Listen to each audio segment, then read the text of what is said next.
Panorama group, जो सोचता है वो करता है। नमस्कार, न्यूज़ 4 नेशन देख रहे हैं आप और मैं हूं सान्या आपके साथ। बिहार में विधानसभा चुनाव की उल्टी गिनती शुरू हो चुकी है और इसकी तैयारियां जोरों शोरों से हो रही हैं। राजनीतिक दल की बात की जाए तो राजनीतिक दल भी लगातार सक्रिय नजर आ रहे हैं, ग्राउंड लेवल पर नजर आ रहे हैं। बड़े बड़े नेताओं का जो दौर चल रहा है बिहार में, वो भी देखने को मिल रहा है, दौरा हो रहा है। नरेंद्र मोदी भी कई बार बिहार आ रहे हैं और वही राहुल गांधी का कई सारा मीटिंग बिहार में ही शेड्यूल किया जा रहा है। राहुल गांधी भी बिहार दौरे पर लगातार आ रहे हैं। तो वहीं आपको बता दें कि इसको लेकर बीजेपी ने भी अपनी रणनीति तैयार कर रखी है। इस बार अगर टिकट बांटने की बात की जाए तो टिकट बांटने में 1.5 दर्जन से भी ज्यादा विधायकों का टिकट कट सकता है। सही सुन रहे हैं आप, 1.5 दर्जन से भी ज्यादा विधायकों का, यानी जो पहले विधायक रह चुके हैं और वो उम्र भी उनका ज्यादा हो चुका है और उनकी पॉपुलैरिटी थोड़ी कम हो गई है, उन सभी विधायकों का टिकट कट सकता है। हम आपको विस्तार से बताते हैं कि आखिर ये कौन से विधायक होने वाले हैं जिनका टिकट इस बार के चुनाव में कटने वाला है। बिहार विधानसभा चुनाव की तैयारियों को लेकर बीजेपी की 2 दिन तक चली कोर कमेटी की बैठक खत्म हो गई है। 24 और 25 सितंबर को 2 अलग-अलग ग्रुप में बटे बीजेपी प्रदेश कमेटी के नेताओं के सामने जिलों के प्रमुख नेताओं ने अपनी बात रखी। इस बैठक में टिकट के दावेदारों से लेकर बूथ लेवल तक पार्टी को मजबूत करने की रणनीति पर चर्चा हुई। 2 दिनों तक चली बीजेपी की मैराथन मीटिंग से जो सबसे बड़ी जानकारी सामने आई है, उसके मुताबिक लगभग 1.5 दर्जन सिटिंग विधायकों का टिकट कट सकता है। इन विधायकों को लेकर भी मीटिंग में चर्चा हुई है। इस लिस्ट में सबसे ऊपर उन विधायकों का नाम है जो पार्टी के लिए वफादार साबित नहीं हुए हैं। मीडिया सूत्रों से जुड़े कई सारे जानकारियों के मुताबिक आपको बता दें कि 15 से 18 सिटिंग विधायकों के टिकट पर संकट है। इनमें सबसे ज्यादा संख्या चंपारण के इलाके से है।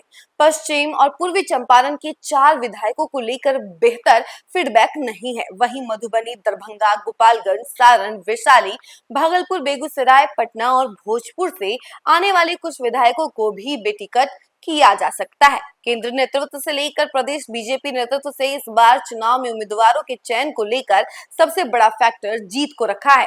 साल 2020 के विधानसभा चुनाव में बीजेपी को 6 ऐसी सीटों पर जीत मिली जहां जीत का अंतर 3000 वोट से कम था, जबकि 8 सीटों ऐसी भी थी जबकि जबकि 8 सीटें ऐसी भी रही जहां हार जीत का अंतर 1000 वोट से भी कम था। इसके अलावा 13 सीटें ऐसी रही जहां बीजेपी उम्मीदवार 11,000 से अधिक वोट से हारे थे। ऐसी सीटों पर भी बदलाव देखने को मिल सकता है। वहीं आपको बता दें कि बीजेपी सूत्रों के मुताबिक ऐसे विधायक जिनकी उम्र 70 प्लस हो चुकी है और क्षेत्र में उनकी सक्रियता नहीं है, तो फिर उनके टिकट भी खतरे में है। जी हाँ, सही सुन रहे हैं आप, यानी कि उनके टिकट भी खतरे में है। और एनडीए में अब तक आधिकारिक तौर पर सीट शेयरिंग का ऐलान नहीं हुआ है, लेकिन चर्चा है कि बीजेपी लगभग 103 सीटों पर उम्मीदवार देगी। बीजेपी कोर कमेटी की बैठक को 2 ग्रुप में बांटा गया था। पहले ग्रुप प्रदेश अध्यक्ष दिलीप जायसवाल ने लीड किया। इसमें केंद्रीय मंत्री गिरिराज सिंह, नित्यानंद राय के अलावा दीपक प्रकाश और संजय जायसवाल जैसे नेता शामिल रहे। वहीं कोर कमेटी के दूसरे ग्रुप में प्रदेश संगठन मंत्री भीखू भाई दलसानिया और डिप्टी सीएम सम्राट चौधरी समेत दूसरे नेता मौजूद रहे। सहयोगी दलों के साथ साथ आरजेडी ने भी अपने लिए सीटें चिन्हित करने के साथ कैंडिडेट्स पर मंथन शुरू कर दिया है। राजद कम से कम 130 सीटें अपने पास रखना चाहता है, तो वहीं गठबंधन में 2 नए सहयोगियों की एंट्री भी लगभग तय मानी जा रही है। और बिहार विधानसभा चुनाव के औपचारिक ऐलान में बस कुछ ही समय रह गए हैं। चुनाव आयोग इस हफ्ते से लेकर अगले हफ्ते तक किसी भी दिन तारीखों का ऐलान कर सकता है। ऐसे में महागठबंधन सीटों के पेच को सुलझाने में लगा हुआ है। विपक्षी गठबंधन की कोशिश है कि दशहरा तक तय हो जाए कि कौन कितनी सीटों पर लड़ेगा। तो देखा आपने कि किस तरीके से अभी बीजेपी कई सारे विधायकों का टिकट काटने वाली है। बहुत सारे एजेंडा जो है सेट किए गए हैं जिसको नजर रखते हुए ये टिकट बांटा जाएगा। यानी कि देखिए, एक तरफ जहां आरजेडी और कांग्रेस है वो अपनी रणनीति तैयार कर रही है, लगातार मीटिंग की जा रही है, स्क्रीनिंग कमेटी की बैठक हो रही है और देखा जा रहा है कि किस प्रत्याशियों को दिया जाए टिकट और कौन ज्यादा पॉपुलर है, कौन युवा है, युवा वर्ग में कौन ज्यादा फेमस है, उन सभी को टारगेट किया जा रहा है, तो वहीं दूसरी तरफ बीजेपी भी अपनी रणनीति को सटीक बनाने में जुटी हुई है।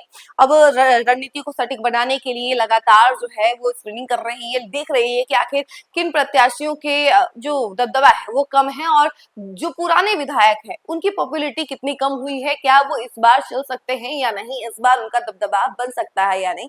इन सभी मुद्दों को ध्यान में रखा जा रहा है और इन्हीं मुद्दों को ध्यान में रखते हुए टिकट दिया जाएगा। इस खबर में फिलहाल के लिए इतना ही। ऐसे ही तमाम अपडेट के लिए आप हमारे साथ बने रहें और देखते रहें न्यूज़4 नेशन। धन्यवाद।